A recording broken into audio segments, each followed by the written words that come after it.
নমস্কাৰ বন্ধু বান্ধৱীসকল পুনৰ আপোনালোকক স্বাগতম জনাইছো এটা নতুন ভিডিঅলৈ মই শ্ৰী উজ্জ্বল ৰাজখোৱা আৰু আপুনি চাই আছে বেসিক ম্যাথমেটিক্স ইউটিউব চেনেলটো আমি আলোচনা কৰিম আজি টাইম ডিসটেন্স এন্ড স্পিডৰ কেইটামান গুৰুত্বপূৰ্ণ প্ৰশ্ন ইতিমধ্যে আমি এই বিষয়টোৰ ওপৰত আগতে এটা ভিডিঅ বনাইছিলো যদি ভিডিঅটো চোৱা নাই মই ডেসক্ৰিপচনত লিংক দি দিম তাত গৈ আপোনালোকে ধুনীয়াকৈ চাই ল'ব পাৰিব গতিকে আহক ভিডিঅটো আৰম্ভ কৰি লৈ যাওঁ বন্ধু বান্ধৱীসকল আগৰ ভিডিঅটোত আমি শিকিছিলো যে T is equal to D by S অর্থাৎ সময়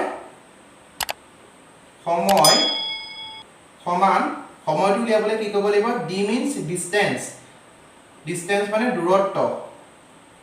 দূৰত্ব কিহে ডিভাইড কৰিব লাগিব স্পীড অৰ্থাৎ দ্ৰুতি বা বেগ মানে ডিভাইড কৰি দিব লাগিব এটো হৈছে এটা গুৰুত্বপূৰ্ণ ফৰ্মুলা নিশ্চয় আপোনালোকে বুজিব পাৰিছে এতিয়া আমি এই ফৰ্মুলাটোৰ ওপৰত বেছ কৰি আমি প্ৰশ্নবিলাকৰ উত্তৰ উলিয়াব লাগিব প্ৰথম প্ৰশ্নটো নিশ্চয় আপোনালোকে ডিসপ্লেখনত পাইছে কি কৈছে মন কৰিব এখন ৰেল গাড়ীয়ে ৰাতিপুৱা 10:50 বজাত এখন ৰেল গাড়ীয়ে ৰাতিপুৱা 10:50 বজাত 80 কিলোমিটাৰ প্ৰতি ঘণ্টাত নতুন দিল্লীৰ পৰা যাত্ৰা আৰম্ভ কৰিলে কিমান সময়ত 120 কিলোমিটাৰ দূৰত্ব অতিক্ৰম কৰিব আকৌ মই প্ৰশ্নটো পঢ়ি দিছো যে এখন ৰেল গাড়ীয়ে ৰাতিপুৱা 10:50 বজাত 80 কিলোমিটাৰ প্ৰতি ঘণ্টাত নতুন দিল্লীৰ পৰা যাত্ৰা আৰম্ভ কৰিলে কিমান সময়ত 120 কিলোমিটাৰ দূৰত্ব অতিক্ৰম কৰিব আমাক সুধিছে আৰু অপচনসমূহ আপোনালোকে নিশ্চয় দেখিছে কি দিছে এক নম্বৰ অপচনটো দিছে ৰাতিপুৱা 10:50 বজাত দুই নম্বৰ অপচনটো দিছে ৰাতিপুৱা 12:50 বজাত সি অপচনটো দিছে আগবেলা 12:20 বজাত আৰু ডি নম্বৰ অপচনটো দিছে ৰাতি 12:50 বজাত ইয়াৰ ভিতৰত যদি যিটো শুদ্ধ হয় আমি তাক টিক মাৰ্ক দিব লাগে আমি এটো কেনেকৈ কৰিম বন্ধু বান্ধৱীসকল চাই থাকিব বন্ধু বান্ধৱীসকল ৰেলগাড়ীখনে কেইটা বজাত যাত্ৰা আৰম্ভ কৰিছিল ৰাতিপুৱা 10:50 বজাত AM ৰাতিপুৱা 10:50 বজাত যাত্ৰা আৰম্ভ কৰিছিলে হনে আৰু কিমান কিলোমিটাৰ প্ৰতি ঘণ্টাত গৈছিলে অৰ্থাৎ স্পীডটো কিমান কিলোমিটাৰ প্ৰতি ঘণ্টা আছিল 80 কিলোমিটাৰ পাৰ আৱাৰ অৰ্থাৎ প্ৰতি ঘণ্টাত 80 কিলোমিটাৰ স্পীডত গৈছিলে আৰু আমাক প্ৰশ্নটো দিছে যে কিমান সময়ত ৰেলগাড়ীখনে 120 কিলোমিটাৰ দূৰত্ব অতিক্ৰম কৰিব অৰ্থাৎ ডিসটেন্স 120 কিলোমিটাৰ দূৰত্ব অতিক্ৰম কৰিবলৈ 120 কিলোমিটাৰ দূৰত্ব অতিক্ৰম কৰিবলৈ সময় আমাক কিমান লাগিব বুজিছে আমি জানো যে T is equal to D by S হয়নে ডিসটেন্সটো কিমান আছে 120 আৰু স্পীডটো কিমান আছে 80 হয়নে শূন্য কটাকটি গুচি গল আমি ইয়াক 4 এ কাটিলো 4 দুগুণ 8 4 3 গুণ 12 3/2 ইয়াক যদি আমি সমষ্টিলৈ লৈ যাওঁ কি হ'ব এক সমষ্টি দুভাগৰ 1 হয়নে নিশ্চয় বন্ধু বান্ধৱীসকল বুজিব পাৰিছে এক সমষ্টি দুই ভাগৰ 1 এতিয়া বন্ধু বান্ধৱীসকল যাত্ৰা আৰম্ভ কেইটা বজাত কৰিছিলে ৰাতিপুৱা 10:50 বজাত এটো আমি কেনেকৈ কৰিম চাব দেই এটো অপচন কিটা আমি কেনেকৈ এনেদৰে নাই হয়নে গতিকে ৰাতিপুৱা 10:50 বজাত কি কৈছিলে যাত্ৰা আৰম্ভ কৰিছিলে এক সমষ্টি দুভাগৰ 1 ঘণ্টা মানে কি হৈছে 1 ঘণ্টা 30 মিনিট আমি এই সময়টোৰ লগত এই সময়টো কি কৰি দিব লাগিব যোগ কৰি দিব লাগিব আৰু যোগ কৰিলে কি পাম আমি ইয়াত 10:50 মিনিট আৰু 1 ঘণ্টা 30 মিনিট মানে এটো যোগ কৰি দিলে হ'ব 0 8 তাৰপিছত এটো কিমান হ'ব 11 অৰ্থাৎ 11:80 মিনিট এতিয়া বন্ধু বান্ধৱীসকল মন কৰক আমি কওঁ জানো 11:80 মিনিট বুলি কওঁ জানো এটো অসম্ভৱ হয় গতিকে এতিয়া মন কৰকচোন 11 ঘণ্টা প্লাস 80 মিনিটটো আমি 60 মিনিট প্লাস 20 মিনিট বুলি লিখি দিব পাৰোনে নিশ্চয় পাৰো এতিয়া বন্ধু বান্ধৱীসকল মন কৰক 60 মিনিট মানে হৈছে 1 ঘণ্টা এই 1 ঘণ্টাটো আমি এই 11 ঘণ্টাৰ লগত আমি যোগ কৰিলে কি হ'ব 12 ঘণ্টা হ'ব আৰু 20 মিনিট নিশ্চয় বন্ধু বান্ধৱীসকল বুজিব পাৰিছে আমি আনসাৰটো কিমান পালো 12:20 মিনিট এটা 12:20 মিনিট অপচনটো ক'ত আছে ইয়াত আছে অৰ্থাৎ আগবেলা 12:20 মিনিটত ৰেলগাড়ীখন 120 কিলোমিটাৰ দূৰত্ব অতিক্ৰম কৰিব নিশ্চয় বন্ধু বান্ধৱীসকল বুজিব পাৰিছে ইয়াৰ পিছত আমি ইয়াৰ পিছৰ প্ৰশ্নটো আলোচনা কৰিম বন্ধু বান্ধৱীসকল এতিয়া আমি ইয়াৰ পিছৰ প্ৰশ্নটো আলোচনা কৰিম কি কৈছে মন কৰক পিছৰ প্ৰশ্নটো কৈছে যে এখন বাছে 2 ঘণ্টাত 60 কিলোমিটাৰ দূৰত্ব অতিক্ৰম কৰিছে 30 মিনিটত ই কিমান দূৰ অতিক্ৰম কৰিব মই আকৌ প্ৰশ্নটো কৰিছো যে এখন বাছে 2 ঘণ্টাত 60 কিলোমিটাৰ দূৰত্ব অতিক্ৰম কৰিছে 30 মিনিটত ই কিমান দূৰ অতিক্ৰম কৰিব এতিয়া এটা একদম শৰ্ট ট্ৰিকত আমি ইয়াৰ আনসাৰ উলিয়াম কেনেকৈ কৰিম চাব অপচনবোৰ নিশ্চয় আপোনালোকে দেখিছে 2 কিলোমিটাৰ 7.5 কিলোমিটাৰ 15 কিলোমিটাৰ 30 কিলোমিটাৰ ইয়াৰ ভিতৰত যিটো শুদ্ধ হয় তাক আমি টিক মাৰ্ক দিব লাগে এতিয়া বন্ধু বান্ধৱীসকল 2 ঘণ্টাত কিমান কিলোমিটাৰ যায় 60 কিলোমিটাৰ যায় আমি কেনেকৈ কৰিম চাব 2 ঘণ্টাত যদি ই 60 কিলোমিটাৰ যায় তেতিয়া হলে 30 মিনিটত কিমান কিলোমিটাৰ যাব হৈছে এতিয়া 30 মিনিটত আছে দে 30 মিনিটত আমি d কিলোমিটাৰ যায় বুলি আমি ধৰি লৈছো মানে এতিয়া এই 30 মিনিটটো আমি কি হয় নিব লাগিব ঘণ্টালে নিব লাগিব হয়নে নহয় কিয়নো ইয়াত এইটো 2 ঘণ্টা বুলি আছে ইয়াত ঘণ্টাত আছে গতিকে ইয়াকো আমি ঘণ্টালে লৈ যাব লাগিব গতিকে 2/60 ধৰি দিলো আমি ইয়াক is equal to ইয়াত যদি আমি ঘণ্টালে লৈ যাও কি হ'ব 1/2 হ'ব ঘণ্টালে যদি লৈ যাও অৰ্থাৎ 30 যদি ঘণ্টা 30 মিনিটটো যদি ঘণ্টালে লৈ যাব লগিয়া হয় তেতিয়া 60 আমি ডিভাইড কৰি দিম कैंसिल যাব ওপৰ থাকিব 1 তলত থাকিব 2 আৰু 1/2 বুলি আমি লিখি দিব পাৰো আৰু তলত কি থাকিব d d থাকিব এতিয়া আমি কি কৰিম ক্ৰস মাল্টিপ্লিকেশন কৰিম মানে এটা হ'ব 2d আৰু ইয়াত কি হৈ যাব 60 * 1/2 2 এ 60 যাব কেবাৰ 30 বাৰ হনে থাকি যাব কি 2d = 30 আৰু যদি d ৰ ভ্যালুটো উলিয়া আমি কিমান পাম 15 পাম অৰ্থাৎ ডিসটেন্স টু কিমান পালো আমি 15 কিলোমিটাৰ অপচন সি নিশ্চয় বন্ধু বান্ধৱীসকল বুজিব পাৰিছে এনেকুৱা ধৰণৰ প্ৰশ্নৰ ক্ষেত্ৰত আমি এই প্ৰসেসটো ইউজ কৰিলে মই ভাবো আপোনালোকে বেছি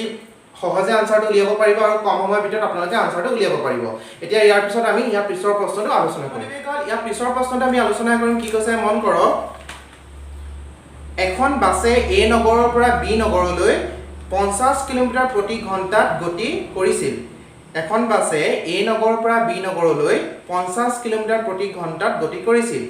বাসখনে মুঠ দূৰত্বৰ 1/3 এৰপা মন কৰিব বাসখনে মুঠ দূৰত্বৰ 1/3 6 ঘণ্টা অতিক্ৰম কৰিছিল এ আৰু বি মাজৰ দূৰত্বটো কিমান অৰ্থাৎ এ নগৰ আৰু বি নগৰৰ মাজৰ দূৰত্বটো কিমান ধৰিছে এইখন আছে এ নগৰ আৰু এইখন আছে বি নগৰ আমাক এ আৰু বি মাজৰ দূৰত্বটো দি থোৱা নাই কি দি থোৱা আছে এ আৰু বি মাজৰ দূৰত্ব দি থোৱা নাই কিন্তু দি থোৱা আছে কি বাসখনে প্ৰতি ঘণ্টাত কিমান কিলোমিটাৰ দ্ৰুতিত গৈছিলে মানে গতি কিমান কিলোমিটাৰ প্ৰতি ঘণ্টাত গৈছিলে স্পীডটো গৈছিলে 50 কিলোমিটাৰ পাৰ আৱাৰ দ্ৰুতিৰে কি গৈছিল গতি কৰিছিল বাসখনে মুঠ দূৰত্বৰ 1/3 6 ঘণ্টা অতিক্ৰম কৰিছিল অৰ্থাৎ সময়টো কিমান দি থোৱা আছে t =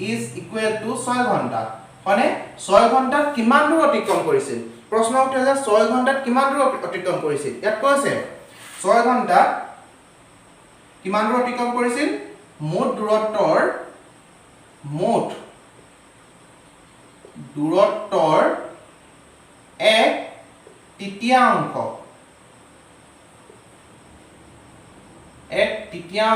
অতিক্ৰম কৰিছিল এতিয়া এটো পৰা আমি কেনেকৈ দূৰত্বটো উলিয়াম চাব দেই এতিয়া আমি বন্ধু বান্ধৱীসকল ধৰি লম এ আৰু বি নগৰখনৰ মাজৰ দূৰত্বটো টোটাল দূৰত্বটো কিমান হ'ব x কিলোমিটাৰ এতিয়া ইয়াত কৈছে যে 6 ঘণ্টাত কিমান দূৰ অতিক্ৰম কৰিছিল মুঠ দূৰত্বৰ 1/3 ইয়াত মুঠ দূৰত্বটো কিমান x কিলোমিটাৰ ধৰিছো আমি ইয়াত মুঠ দূৰত্বটো কিমান হ'ব x কিলোমিটাৰ হয়নে আৰু ৰ মানে হৈছে ইনটু 1/3 মানে 1/3 অৰ্থাৎ ডিসটেন্স কিমান হ'ব ইয়াত x/3 অৰ্থাৎ বাসখনে প্ৰতি কিলোমিটাৰ ঘণ্টাত কিমান স্পিডত গৈছিল 50 কিলোমিটাৰ প্ৰতি ঘণ্টাৰ স্পিডত গৈছিল আৰু কিমান সময় গৈছিল 6 ঘণ্টাত x/3 কিলোমিটাৰ দূৰত্ব অতিক্ৰম কৰিছিল গতিকে এ আৰু বি নগৰ দুখনৰ মাজৰ দূৰত্বটো আমাক উলিয়াব কৈছে বন্ধু বান্ধৱীসকল আমি কি জানো যে d = s * t এতিয়া ইয়াত ডিসটেন্স কিমান পালো আমি x/3 গতিকে আমি ইয়াত x/3 টো আমি ইয়াত পাতি দিলো স্পিড কিমান আছে 50 কিলোমিটাৰ গতিকে 50 কিলোমিটাৰ আমি ইয়াত ধুনিয়াকৈ লিখি দিছো ইনটু টাইম সময় কিমান লৈছিলে 6 ঘণ্টা গতিকে 6 ঘণ্টা আমি ইয়াত পাতি দিছো এতিয়া x/3 এ থাকিলে যিসকলে ডাইৰেক্টলি কৰিব পাৰে কৰি দিব 5 * 6 = 30 অৰ্থাৎ 300 হ'ব আৰু x টো 3 টো ইপিনে লৈ গলে কি হ'ব 300 লগত ইনটু হৈ গলে x হৈ গলে আমি কিমান পাই যাম 900 পাই যাম অৰ্থাৎ a আৰু b নগৰ দুখনৰ মাজৰ দূৰত্বটো কিমান হ'ব 900 কিলোমিটাৰ অপচন ডি নিশ্চয় বন্ধু বান্ধৱীসকল বুজিব পাৰিছে তেনে সহজ হয় ইয়াৰ পিছত আমি লাষ্ট প্ৰশ্নটো আলোচনা কৰিম ইয়াৰ পিছৰ প্ৰশ্নটো কি কৈছে মন কৰক এখন বাছে প্ৰতি ঘণ্টাত 60 কিলোমিটাৰ দ্ৰুতিৰে গতি কৰিছে এখন বাছে প্ৰতি ঘণ্টাত 60 কিলোমিটাৰ দ্ৰুতিৰে গতি কৰিছে অৰ্থাৎ আমাৰ স্পীডটো কিমান দি থোৱা আছে s is equal to 60 kilometre per hour হয়নে তাৰ পিছত কি দিছে যে 4 ঘণ্টা 30 মিনিটত বাছখনে অতিক্ৰম কৰা দূৰত্ব কিমান সময়টো দি থৈছে কিমান 4 ঘণ্টা 30 মিনিট 4 ঘণ্টা 30 মিনিট মানে আৰু আমাক কি উলিয়াব দিছে 4 ঘণ্টা 30 মিনিটত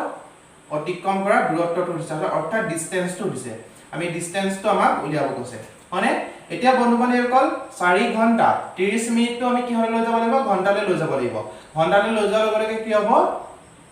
4 সমষ্টি 2 ভাগৰ 1 হৈ যাব হয়নে গতিকে আমি d টো ধুনীয়াকৈ উলিয়াই দিও এতিয়া আমি জানো যে d is equal to s into t ইয়াত স্পীড কিমান দিছে 60 কিলোমিটাৰ 60 into টাইম কিমান আছে 4 সমষ্টি 2 ভাগৰ 1 60 60 এ থাকিলে into 4 সমষ্টি 2 ভাগৰ 1 ইয়াক অপ্ৰকৃত ভগ্নাংশলৈ লৈ গলে কি হ'ব তলত 2 থাকিব 2 4 গুণ 8 একে 9 হয়নে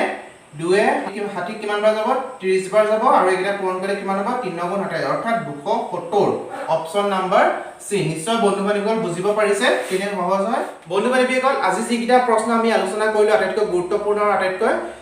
সহজ প্ৰশ্ন আছিল পাৰ্ট 1 আৰু পাৰ্ট 2 আমি সহজ প্ৰশ্নসমূহ আলোচনা কৰি লৈছিলো এতিয়া পাৰ্ট 3 আমি আনিম আপোনালোকৰ কাৰণে পাৰ্ট 3 অলপ কঠিন প্ৰশ্নসমূহ আনিবলৈ চেষ্টা কৰিম গতিকে আমাৰ লগত জড়িত হৈ থাকিব চেনেলটো সাবস্ক্ৰাইব কৰিব কেতিয়া নাপাহৰিব আৰু যদি ভিডিওটো চাই ভাল পাইছে তেন্তে লাইক কৰি দিব লগতে কমেন্ট কৰিব যাতে আপোনালোকৰ কমেন্টটো পাই আমি নতুন নতুন ভিডিওসমূহ বনাবলৈ উৎসাহ পাওঁ গতিকে আজিলৈ ইমানেই ধন্যবাদ